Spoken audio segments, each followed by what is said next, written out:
ഇന്ന് തന്നെ സബ്സ്ക്രൈബ് ചെയ്യൂ, നിങ്ങളുടെ പ്രിയപ്പെട്ട ഷോസ് കാണൂ.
ആരാടാ നീ? നിനക്കെന്താ ഇവിടെ കാര്യം?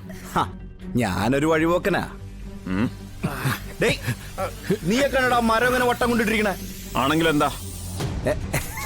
അടങ്ങിയൊന്നുമില്ല, അതെടുത്തു മാറ്റിട്ട് ഞങ്ങൾ അങ്ങോട്ട് പോവും. പക്ഷെ ഈ പെണ്ണുങ്ങളെ ഉപദ്രവിക്കുന്നത് ശരിയാണോ ശാനെ?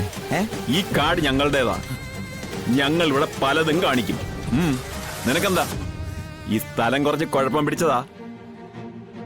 ഇപ്പൊ പോയ മക്കൾക്ക് വീട് പിടിക്കാം, ഇല്ലെങ്കിലേ ഈ ലോറി അടക്കം അങ്ങ് അടിവാരത്ത് കിടക്കും. അതാരാ കിടക്കണേ നമുക്ക് തീരുമാനിക്കാം. തൽക്കാലം അക്രമം പെണ്ണുകളോട് വേണ്ട. എടാ മോനാ, കുട്ടീനങ്ങ് വിട്ടേക്ക്, പിന്നെ ആ ചേട്ടനെയും വിട്ടേക്ക്. അപ്പൊ വഴിതെറ്റി വന്നതല്ല, വഴിതെറ്റിക്കാൻ വന്നവരെ ഉന്നം വെച്ച് വന്നതാണ്. അത് പിന്നെ വണ്ടിപ്പണിയല്ലേ. ഇതുപോലൊരു പണി കാണുമ്പോ തിരിച്ചു പണിയാതെ പോകുന്നത് ആണുങ്ങൾക്ക് ചേർന്ന പണിയല്ലല്ലോ. അപ്പം മോൻ പണിയും വാങ്ങിച്ചേ പോകൂ. പണി വാങ്ങിച്ചിട്ടല്ല, പണി കൊടുത്തിട്ടേ പോകൂ.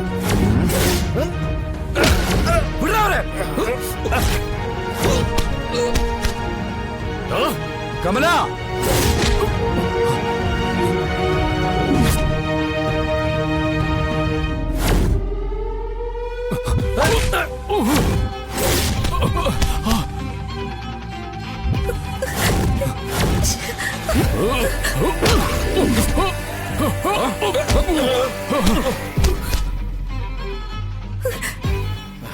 അടി പണിയാക്കി നടന്നവന്റെ നേരെയാണോടാ മുട്ടാൻ വരുന്നേ? കമല, കൊറേ കാലമായില്ലേ കയ്യും കാലൊക്കെ ഇളക്കിയിട്ട്. ഒന്ന് അറിഞ്ഞു നിന്ന ആ ക്ഷീണമൊക്കെ ഒന്ന് മാറ്റിയെടുക്കാം. പിന്നെ പഴയ അടവുകളൊന്നും മറന്നു പോയിട്ടില്ലല്ലോ, തല്ലു വാങ്ങിക്കില്ലല്ലോ. ഇല്ല ആശാനെ, 3ാം ക്ലാസ്സിൽ പഠിച്ച പാഠം മറന്നാലും ആശാൻ പഠിപ്പിച്ചെന്ന അഭ്യാസ മുറകളൊക്കെ ഇപ്പോഴും ഓർമ്മയിലുണ്ട്. എന്നാ എടുത്ത് പെരുമാറിക്കോ, ഇനി ഇതുപോലൊരു അവസരം കിട്ടില്ല കേട്ടാ.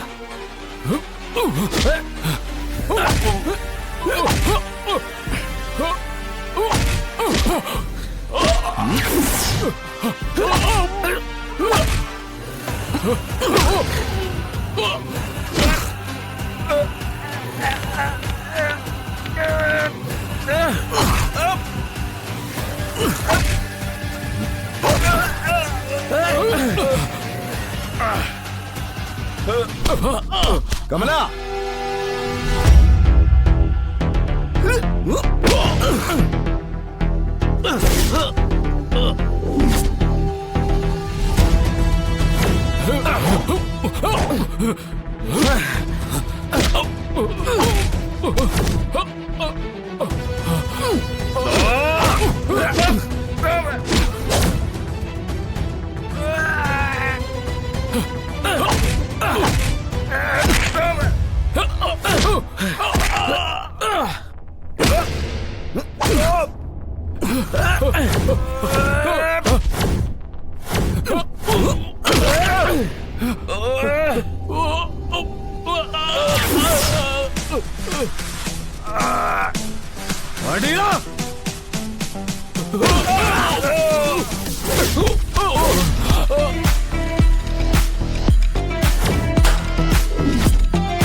വിഷ്ണുട്ടാ, വിഷ്ണുട്ടാ.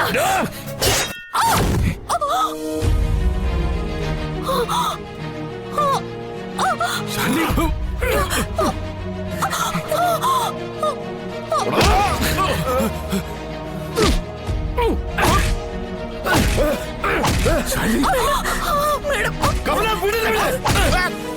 അയ്യോ,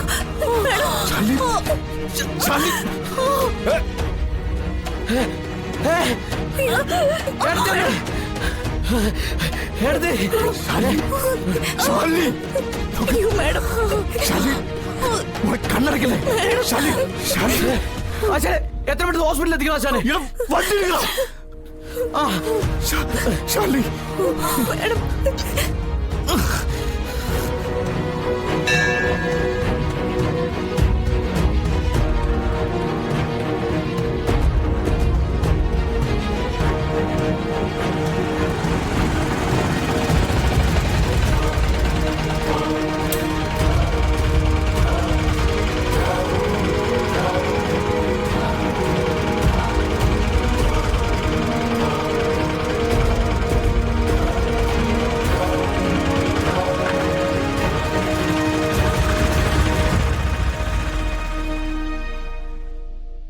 ദേവി മഹാമായെ, എന്റെ മക്കൾക്കാർക്കും ഒരബദ്ധം വരുത്തല്ലേ.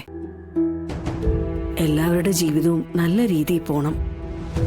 ഒരാൾക്കും ഒരു സങ്കടവും ദുരിതവും കൊടുക്കല്ലേ. രോഹിത്തിന് നല്ല ബുദ്ധി തോന്നി ശ്യാമയുടെ ജീവിതത്തിലേക്ക് തിരിച്ചു കൊണ്ടുവരണം. വിഷ്ണുമോനും ശാലിനിക്കും കുട്ടികൾക്കും ഒന്നിച്ച് കഴിയാനുള്ള ഒരു ഭാഗ്യം ഉണ്ടാക്കി തരണം.